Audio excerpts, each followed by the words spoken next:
The topic I want to talk about is, I call it Israel, a state of Jews or a Jewish state. And I don't mean this as a polemic. I mean this as really different concepts that people had at the birth of the state of Israel.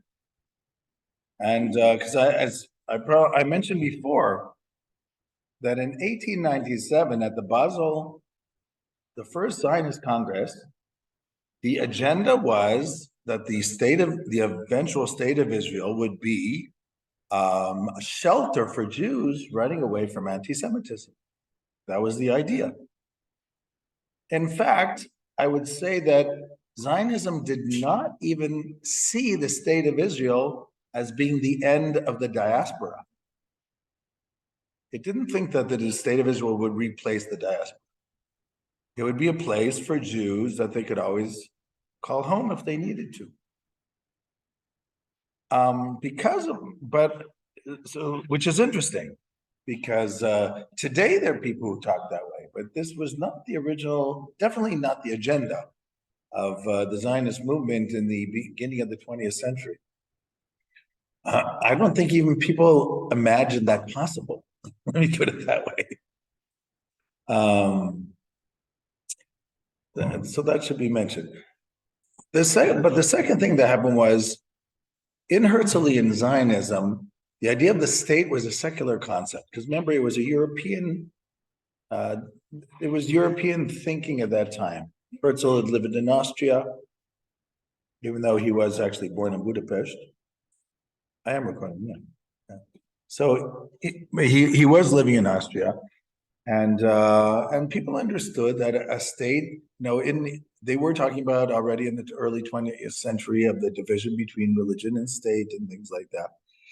So many thought that the state, on the one hand, should be secular but Jewish.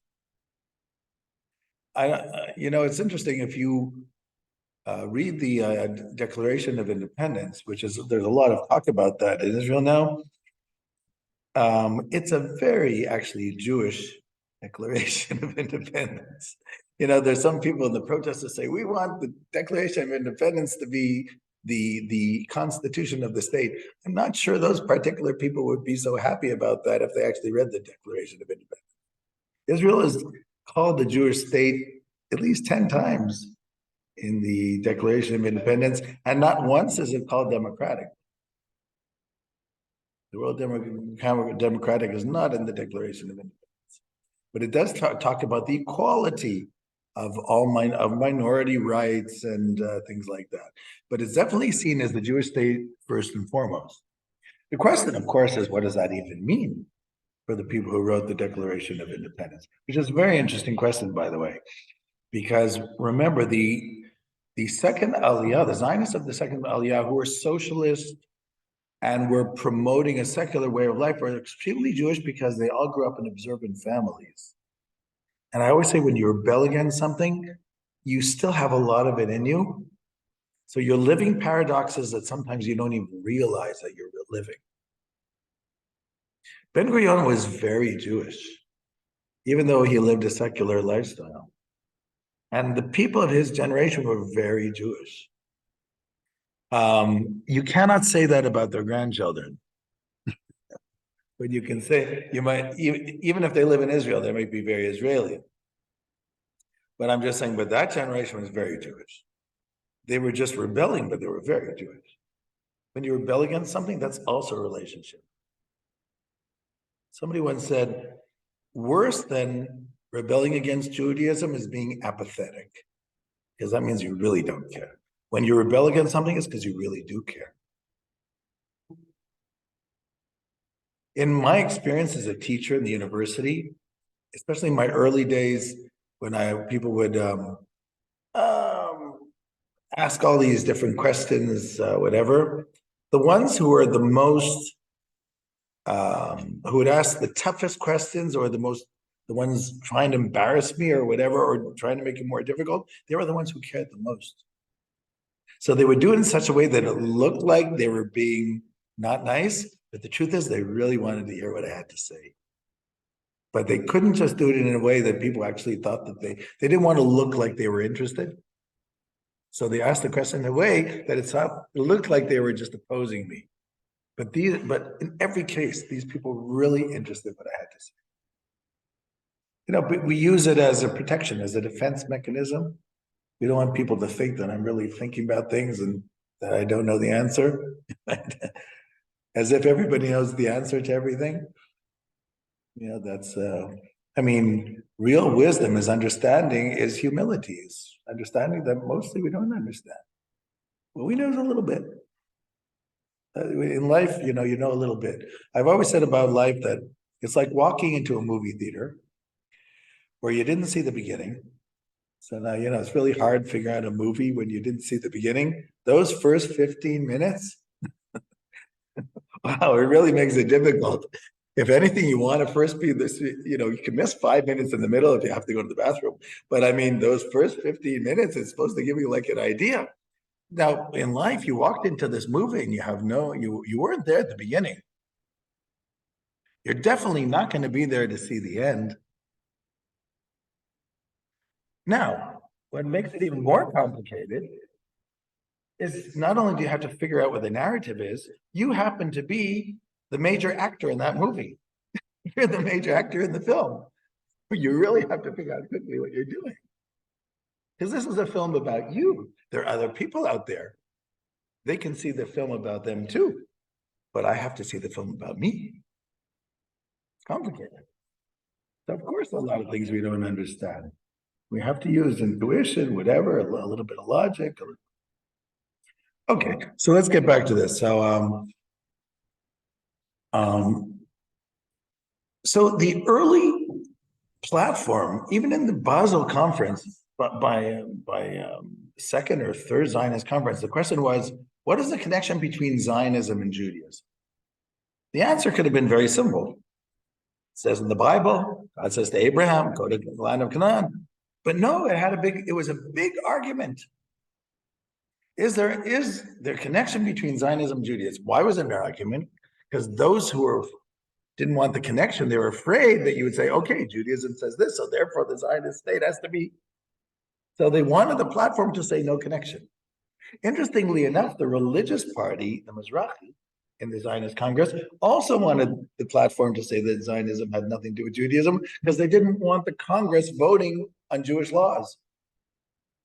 So they wanted it totally separate. It was like an interesting alliance of people who saw things in the opposite direction. So when the state was, but the state of Israel itself was set up as a secular state, but very, very Jewish. And the leadership was very, very Jewish. And they basically, that whole generation, their Zionism replaced their Jewish identity. Right? In other words, we're battling for a continuation of the Jewish people. Whatever our grandparents did, they did. But I call that replacement Jewish theory. But the next generation didn't necessarily see it exactly the same way. But that generation, they definitely did. Golda Meir was part of that generation, 100%. So a lot of them were, but there are examples I could give, but not at this point. But then the question is, but what's the goal? Is the goal just to have a state of Jews, or is there something Jewish about the state? These were discussions that came up. But nobody really wanted to deal with that question. Also, you have to remember, in a sense, in 1948, the Zionist movement was proved correct, right? They were able to create a state, something that nobody thought they would be able to do. They were able to create a state with a population nobody thought they would be able to do. That was accepted by, let's say, most of the countries on the globe. But then what happens? You see, it was so hard to get to that point of creating a state that nobody even thought of the idea of what's supposed to happen after. That was like too far down the road. So nobody really, I'm with the word Salem, Master Ginsburg, but not in any serious way. Like, what really is the goal of the state? What's its relationship to Judaism? These were things that people preferred not to talk about. That's, by the way, one of the reasons they never wrote a constitution. Because when you write a constitution, you're asking very basic questions about the society. And I think Ben Gurion just felt like, we'll decide not to decide in the meantime. Why create more problems than you need? I'm not sure it was the right thing to do. I think actually we are ripe today for a constitution. I mentioned this at one time. And all you need is just to get the right people to sit down and work it out. I don't think it's impossible. But people have gotten so used to the idea that it's impossible, so they'll tell you it's not so impossible, but whatever. So, what exactly happens? In 1967, there was, even before that, the Aliyot to Israel. Remember, the leadership of the Israeli government in 1948 was a secular leadership. You had the Labor Party, which was the largest party. This was a socialist party, so obviously they didn't think that religion, well, they weren't exactly, even though you had communists among them, they weren't communists in the sense of Russian communism, that there's not supposed to be religion, because they didn't have a problem with Judaism. Maybe it was more like Romania in that sense. But on the other hand, they particularly, and not only that, but even the way they saw Judaism was Orthodox Judaism. Ben Gurion once said that the synagogue that I don't pray in is Orthodox. You understand what I mean? He said the synagogue that I do not pray in is Orthodox, which means for me, Judaism is Orthodox, but I personally don't pray there. So there was very little sympathy, let's say, among the secular Zionists for reform and conservatism. When Yossi Beilin from the Labor Party, he was one of the, under the Oslo Accords, he was the minister of absorption. When he had a meeting with the reform movement in the United States, and they demanded equality rights in Israel, whatever, Beilin, who was not anything of a religious man, said to them, you know what? Bring 200,000 Reform Jews to Israel and we'll talk. But until you do that, there's nothing to talk about. So, because that's the way a lot of Israelis saw it. It's like, what does this have to do with, bring them to Israel, and then you have what to talk about, But which is interesting. I wouldn't have ever said that, by the way, because I think I understand American Jews. But anyhow, Beilin was an Israeli, and it's interesting the way he saw things. Still around. What happened was, and this is what happens when you don't think something through. Remember, this second Aliyah, which was so instrumental on setting up the Jewish agency and the government, they didn't do it by themselves, but I'm just saying a lot of the ideology came from that point and time. These were also people, also most of them were Ashkenazi, which was not a good idea, but de facto, that's what happened. Most of them were Eastern Europeans, Russia, Poland, and then other parts of Eastern Europe, of course. Later on, after the Shoah, Hungary, Romania, Bulgaria, whatever. Not too many Western Europeans, except for the ones who ran away from Germany in the 1930s.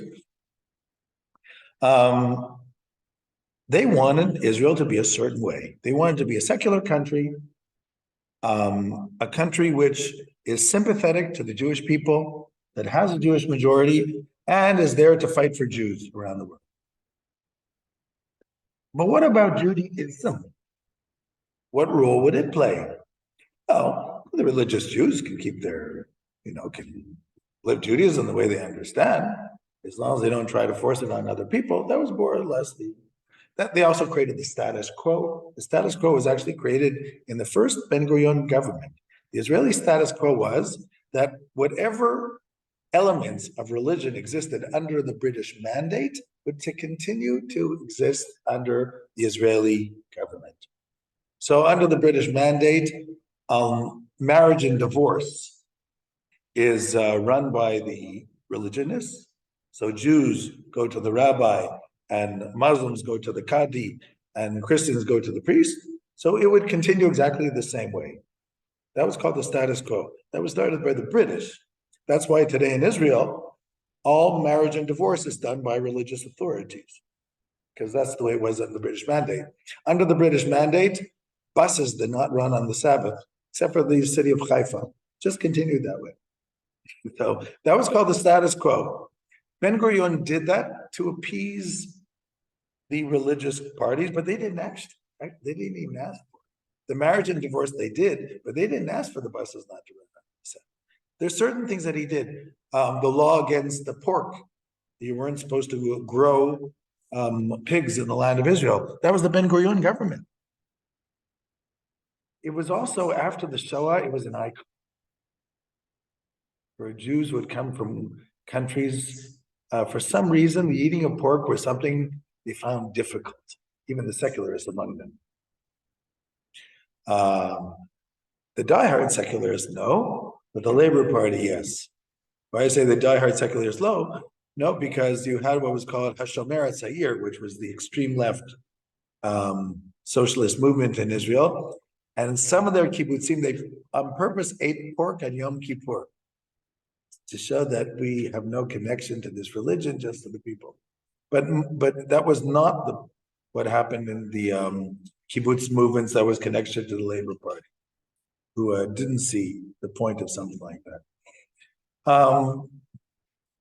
But what happens is like this.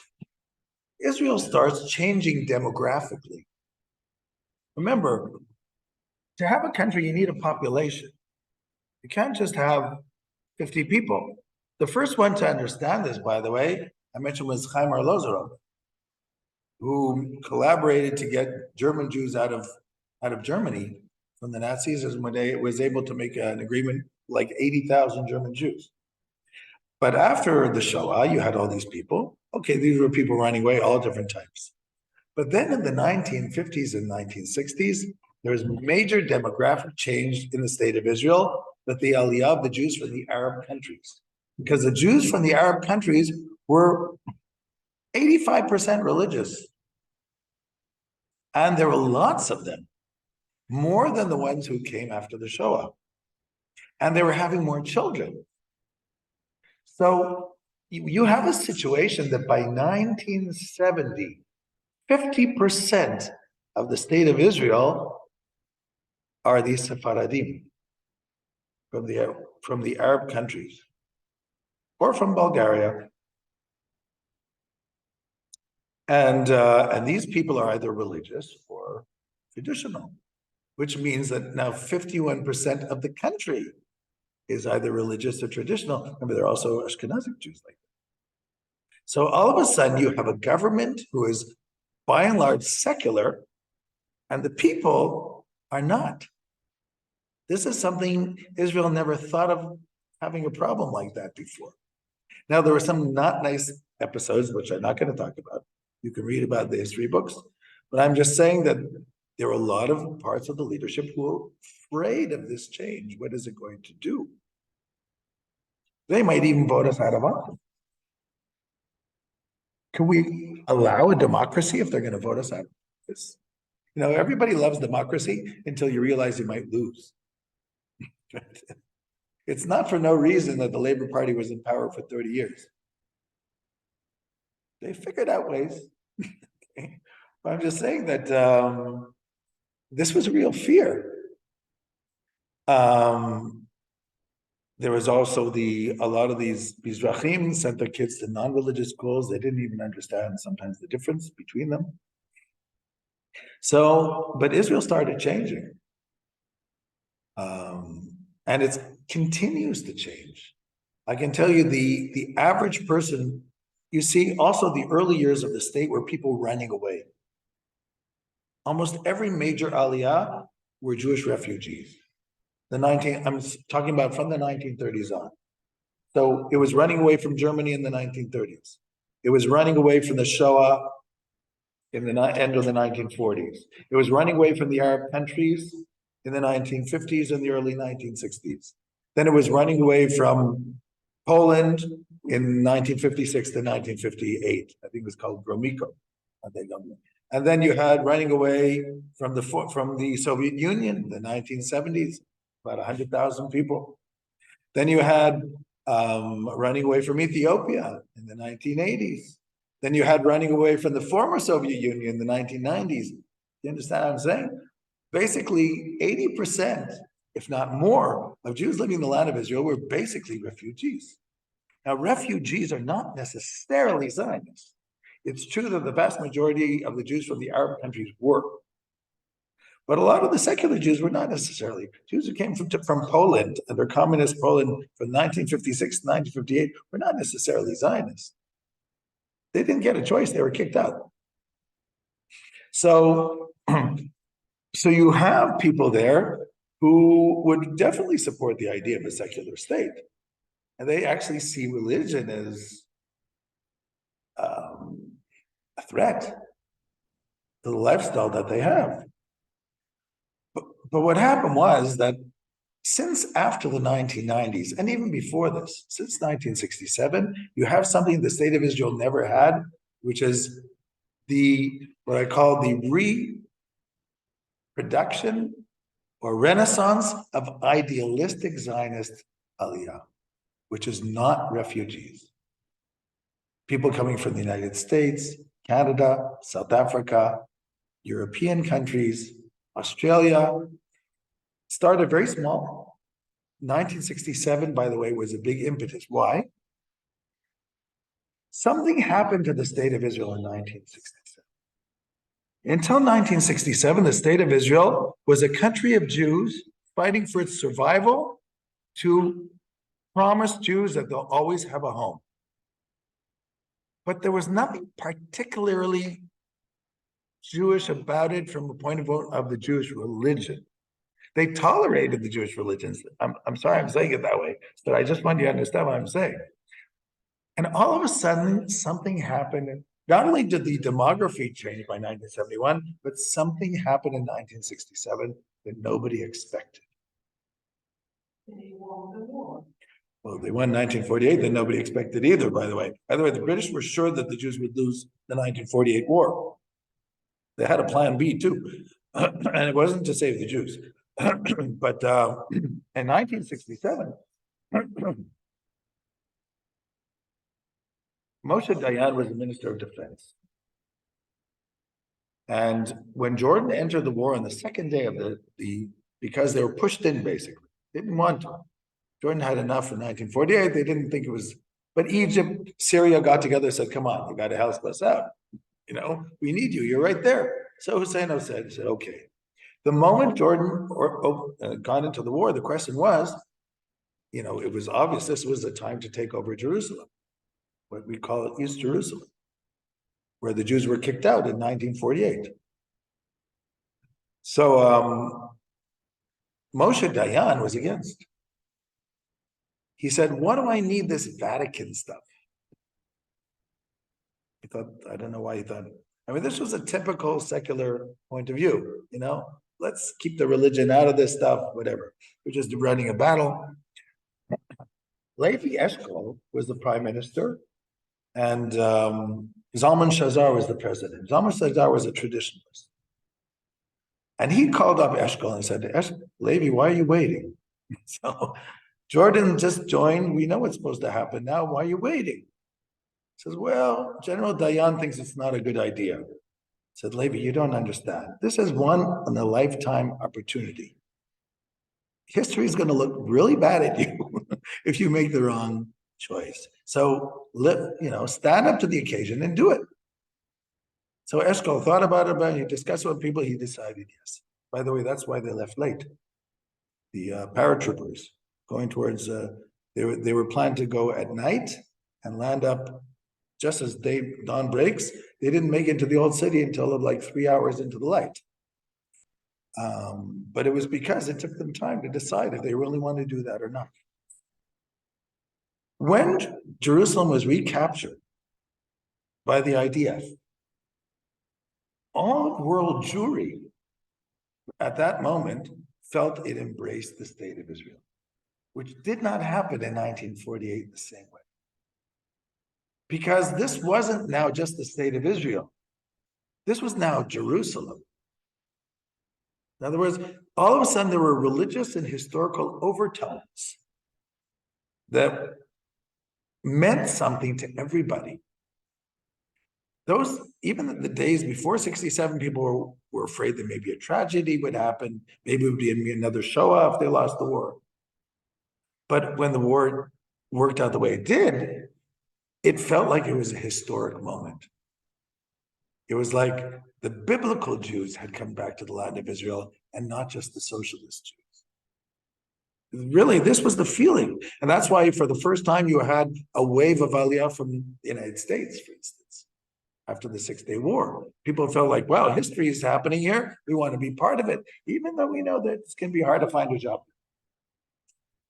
And the state of Israel was shocked itself because the ideologues of the labor movement, Chaim Huri, and who was a poet, and Natan Altam, they all felt like there was something going on here that nobody had expected. You know, that this was like a religious moment that everybody connected to. And people wanted to go to the Kotel, and it became iconic. Rabbi Goren blowing the ram's horn, the shofar at the Kotel. It became one of the iconic moments of the war. That was a religious moment. So all of a sudden, there was a lot of soul searching. What's going on here?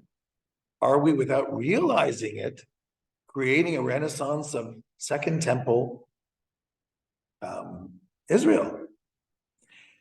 Not everybody was comfortable with that idea, but it looked like the vast majority of the population was. And remember the iconic song of Jerusalem of Gold, which almost became prophetic because she talked about 2 weeks before the war, right? She said, how come, we're not walking to the old city anymore, whatever. And 2 weeks later, they could. So Naomi Shemer became like, the poetic prophet of the 6-Day War. And this was a woman from the socialist kibbutz movement who her music brought her back to Judaism. And she had a lot of also biblical ideas within her music too. So, but she was brought up in the labor movement as a kibbutznik with none of these, maybe Bible, but not in any religious way. So these questions, and by the way, this settlement movement, which started in 1970, right after a few years after the 6-Day, what was called Gush Emunim, the settlement movement. The reason why it was a small movement, but had so much sympathy among Israelis because Israelis felt, you know what? They're right. This is biblical here, Israel. Why are we trying to pretend it's not? Okay, the leadership said, we're waiting for Natzer's phone call and Hussein's phone call, and then we'll give it back as a peace deal. But when those phone calls never happened, and 3 years went by, and the settlement movement started, the Israelis supported it. They said, this makes sense as an outcome of the war. So then the question arose, is the state of Israel becoming a Jewish state and not just the state of the Jews?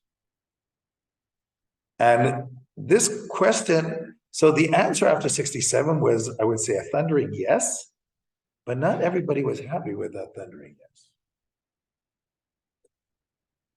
Then you have developments in Israel, which happened, but I'm not going to go into Israeli politics, but there's definitely a lot of developments after 67, which are really deal with this question. One of the problems is, and I think one of the early writers about the state of Israel is Rabbi Kook, who I mentioned, Abraham Isaac Kook, who died in 1935, well before the state of Israel. And Rabbi Kook had such insight of the people, and he totally understood the people who made Aliyah, that second and third Aliyah. Totally understood them, despite coming from a very religious, insular village, okay? and a Shiva man. He got them just like that. He understood what bothered them about Judaism, some of the things he even agreed, and he writes about them a lot. He writes about the Jewish secularists and why we need the criticism of the Jewish secularists because we haven't criticized ourselves enough in the diaspora because we spent so much time defending ourselves and running away from anti-Semitism that we didn't realize there are flaws in our own thinking, and these people are challenging us to think more correctly. A lot of things that Rabbi Kook wrote about. And Rabbi Kook also wrote about why things had to happen the way they did. I've always said that, and really, I mean, if I can switch my hat for a moment and talk from a religious point of view, it would seem to me that in many senses, the state of Israel is a miracle. There was uh, Rabbi Isaac Herzog was the first chief rabbi of the state of Israel. Yeah, he was the grandfather of the president now, Bougie Herzog. And he was a rabbi in Ireland before he came to Israel. So it was Yom Ha'atzmaut, Israel Independence Day number 2 or 3, and he got up and gave this speech about the miracles of the 1948 Independence War. Okay, after the speech, he sits down. Ben Gurion walks over to him, says, Rabbi Herzog, what's this miracle business? We had an army, we fought. Miracles, what are you talking about? So Herzog says, David, he says, you're the biggest miracle. Whoever taught you how to be a general? Which is actually true. But so let's pretend for a moment that you were living in 1897 at the first Zionist Congress. And you bump into Theodore Herzl. And he tells you his plan. And then somebody says to you, so what do you think? Well, I guess if you want to have a state, you need people, right?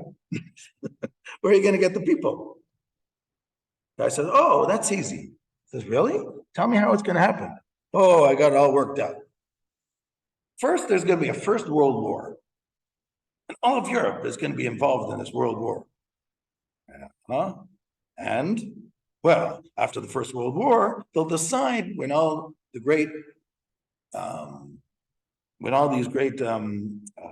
empires fall down after the war, so they'll split up all the countries into little countries, and then someone will even think about the Jews.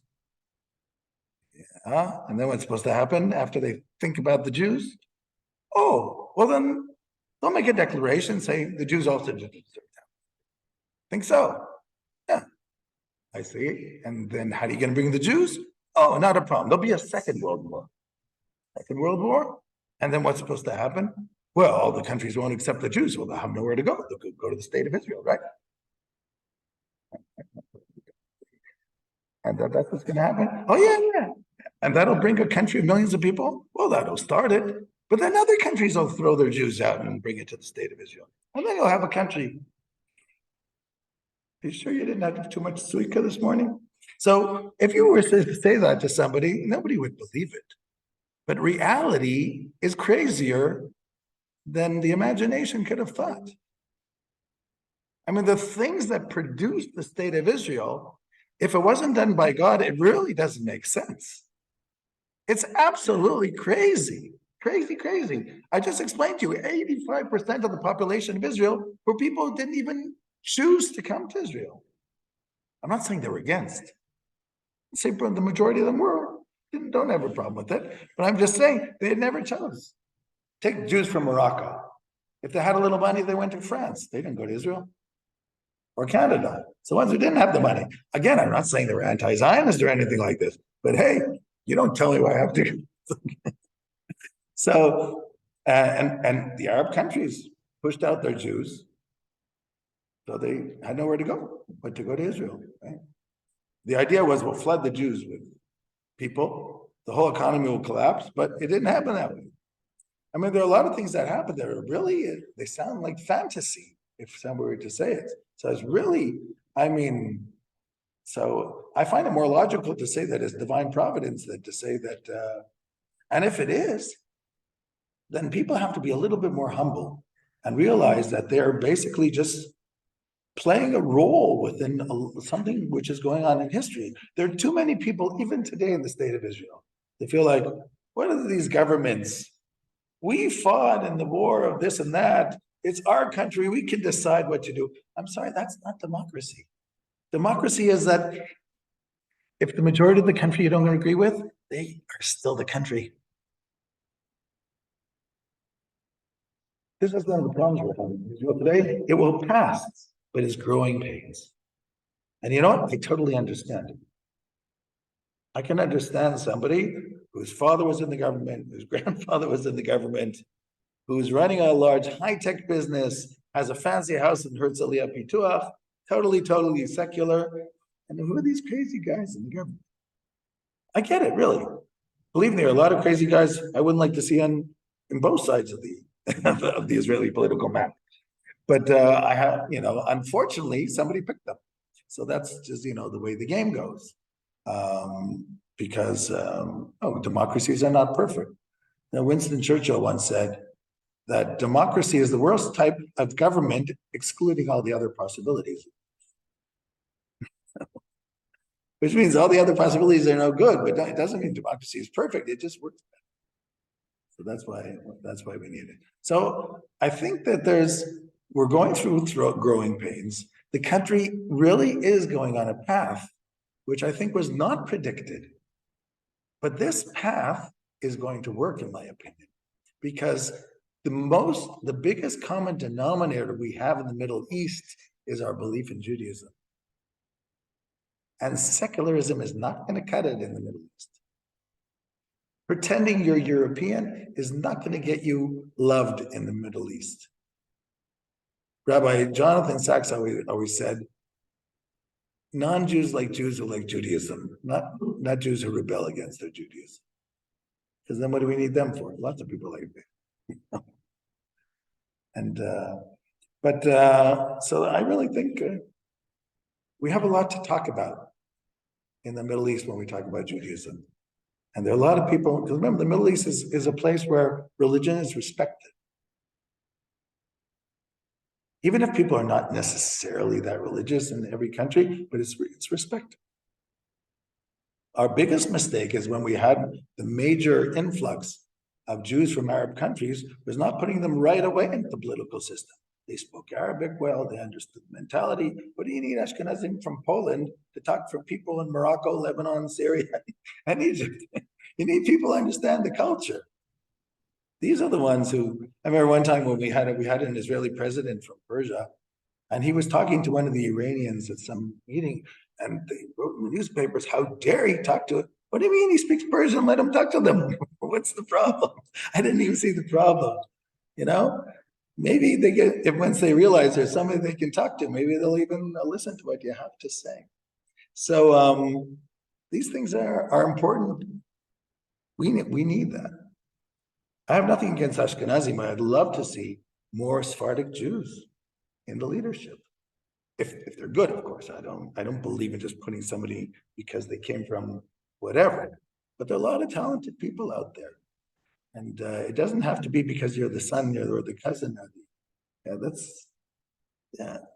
We've seen a lot of that in other countries. We don't need that in Israel too, but it's in Israel too. But anyhow, so this is a struggle that's going on as we talk. It's been going on for years now. It'll be won when nobody wants to win. That's when it'll be won. When people realize it's not a fight.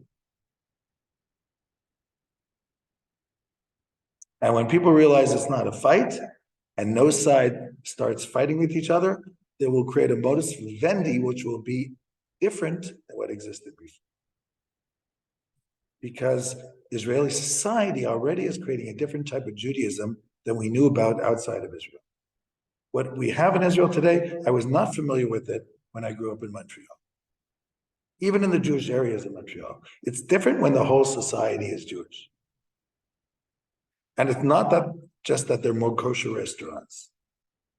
It's that it's now part of a norm of a society. That means it's starting to mature and grow up.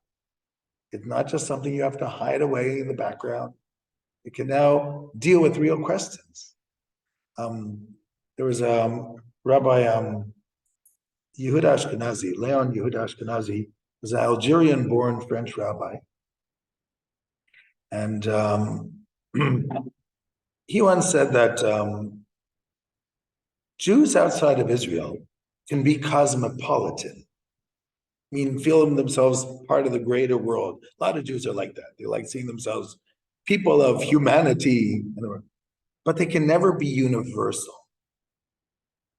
Let me explain what that means. When Einstein created the theory of relativity, it was not the Jewish people who created the theory of relativity. It was Einstein, the scientist, born in Austria or Germany who moved to the United States.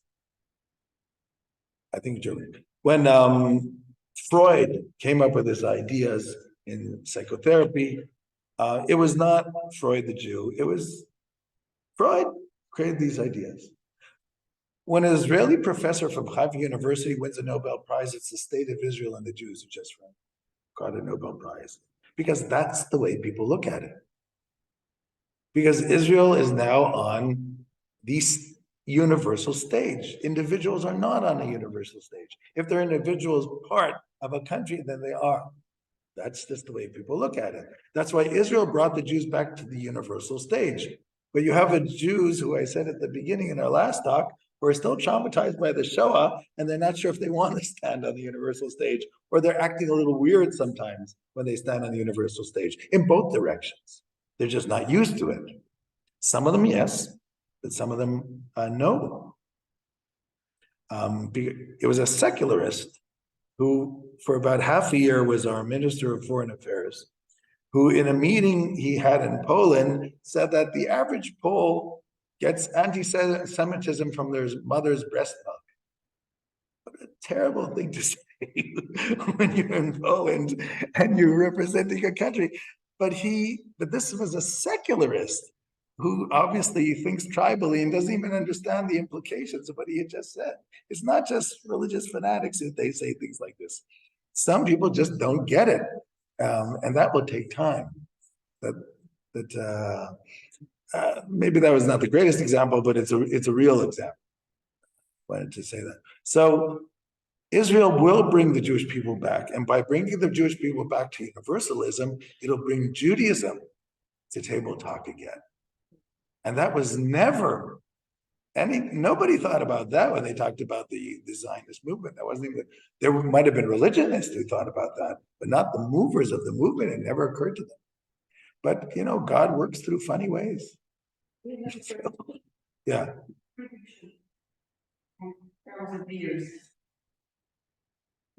Let me put it this way. In my humble opinion, when there will be 30 million people in the state of Israel, anti-Semitism worldwide will be under control. It will have that much of an influence. And the larger we grow as a nation, the more amiable we will be to our Arab neighbors, who will want to have, for the simple reason that in the end of the day, politics aside, I think Arabs and Jews have a greater relationship and more in common than, let's say, Arabs and Europeans, or even Jews and Europeans, even though we lived in Europe for so many generations. But we talk the same language. We believe in one God. Remember, both, even though Christianity and the Islam came out of Judaism, but among the Arabs, there's just something about Jews that it's easier for them to relate to. They won't admit it sometimes, but it's just easier. And especially since still half our country has roots from that part of the world. So that's what I'm saying. I believe that Israel, for instance, should apply to be a member of the Arab League and forget about European Union.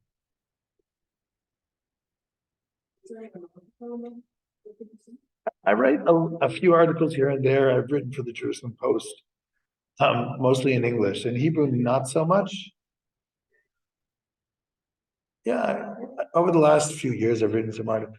I try more to talk about ideas than politics, but I do that on purpose because everybody talks about politics, and ideas. At the end of the day, that's what's going to shape politics.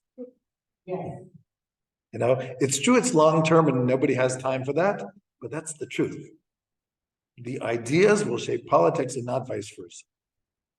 In the long run. Okay, dear friends. I'm going to stop the recording at this